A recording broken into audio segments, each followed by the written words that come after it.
नमस्कार.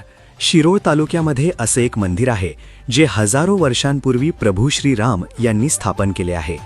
शिरोळ तालुक्यातील उदगाव या गावापासून 1 किलोमीटर उत्तरेकडे असलेल्या कृष्णा नदीच्या काठी या मंदिराची स्थापना केलेली आहे.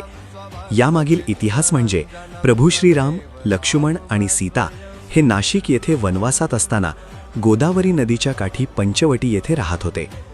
श्री लक्ष्मण यांनी रावणाची बहीण शूर्पणखेचे नाक कापले. याचा बदला म्हणून रावणाने सीतेचे अपहरण केले.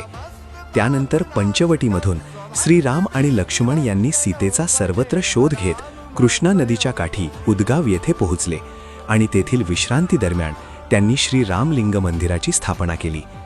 आपल्या कोल्हापूर जिल्ह्यामध्ये प्रभू श्रीराम यांनी स्थापन केलेली काही मंदिरे आपल्याला पाहायला मिळतात. त्यातीलच एक मंदिर हे उदगाव येथे आहे. या मंदिराचा इतिहास त्रेतायुगातील असल्याचे सांगितले जाते. या मंदिराच्या शेजारी श्री दत्त मंदिर आणि श्री हनुमान मंदिर आहे. श्री रामलिंग मंदिर अतिशय प्राचीन असून शांतता आणि आध्यात्मिक अनुभवासाठी येथे नक्की भेट द्या. अशाच प्राचीन ठिकाणांची माहिती जाणून घेण्यासाठी आपल्या पेजला फॉलो करा. धन्यवाद.